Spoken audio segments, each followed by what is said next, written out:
ప్రభు అయిన యేసుక్రీస్తు నామమునకు మహిమ ఘనత ప్రభావంలో చెల్లునుగాక.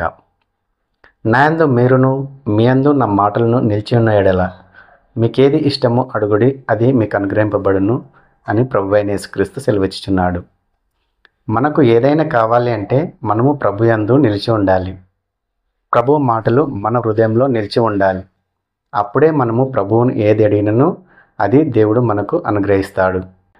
కొరింథీయులకు రాసిన పత్రిక 10వ అధ్యాయము 3వ వచనము. అందరూ ఆత్మ సంబంధమైన ఒకే ఆహారమును భుజించిరి, అందరూ ఆత్మ సంబంధమైన ఒకే పానీయమును పానము చేసిరి. ఏలయనగా తమ్మును వెంబడించిన ఆత్మ సంబంధమైన బండలోనిది త్రాగిరి, ఆ బండ క్రీస్తే. అందరూ ఆత్మ సంబంధమైన ఆహారమును భుజించిరి.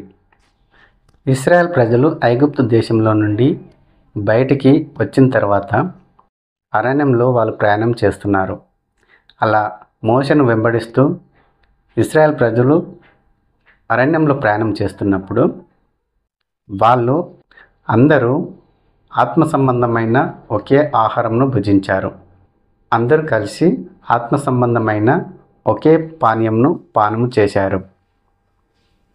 తాను వెంబడించినటువంటి ఆత్మ సంబంధమైనటువంటి బండలోనిది వారు త్రాగారు. బండలో నుండి వచ్చినటువంటి మంచినీళ్ళు త్రాగారు. ఆ బండ ఎవరో కాదు, ప్రభు అయిన యేసుక్రీస్తే. ప్రభు అయిన యేసుక్రీస్తు ఇశ్రాయేల్ ప్రజలను వెంబడిస్తూ వచ్చాడు. వారికి ఆహారం అనుగ్రహిస్తూ వచ్చాడు. వారు త్రాగవలసిన మంచినీళ్ళు వాళ్ళకు అనుగ్రహిస్తూ వచ్చాడు. వాళ్ళను వెంబడిస్తూ వచ్చాడు.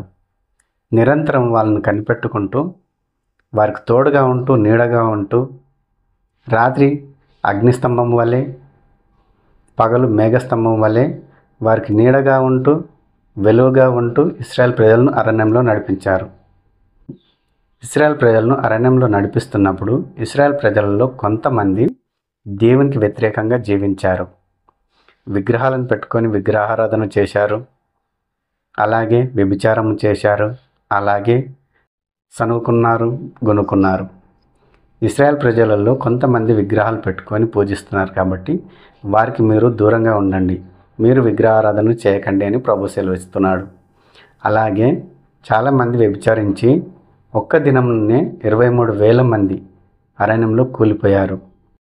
మీరు వ్యభిచారులుగా ఉండకండి అని ప్రభు సెలవిస్తున్నాడు. అలాగే సనుకున్నారు, కొంతమంది గొనుక్కున్నారు. కాబట్టి దేవుని యందు మనము సనగకూడదు, గునకూడదు అని ప్రభు మనకు సెలవిస్తున్నాడు. ఇశ్రాయేల్ ప్రజలలో కొంతమంది సనుక్కోవడం వలన, గునుక్కోవడం వలన సంహారకుడు వారిని సంహరించాడు. దేవుడంటే భయం లేకుండా, దేవుడంటే భక్తి లేకుండా ఇశ్రాయేల్ ప్రజల్లో కొంతమంది జీవించడం వలన అరణ్యంలో చాలామంది కూలిపోయారు, రాలిపోయారు. ప్రభు మనకేం సెలవిస్తున్నాడంటే మీరు ఆ విధంగా ఉండకూడదు, విగ్రహారాధన చేయకూడదు, వ్యభిచరించకూడదు, సనగకూడదు, గునకూడదు అని ప్రభు మనకు సెలవిస్తున్నాడు. అందరూ కలిసి ఆత్మ సంబంధమైన ఒకే ఆహారంను భుజించారు. అందరూ కలిసి ఆత్మ సంబంధమైన ఒకే పానీయంను పానం చేశారు. తాను వెంబడిస్తున్నటువంటి ఆత్మ సంబంధమైనటువంటి బండలోనిది వాళ్ళు త్రాగారు. అయినా సరే వాళ్ళకు తృప్తి అనేది లేదు. చాలామంది త్రాగుటకు, తినుటకు, కూర్చొని ఆడుటకు లేచారు. వాళ్ళని బట్టి దేవుడు ఎంతగానో దుఃఖించాడు, ఎంతగానో బాధపడ్డాడు.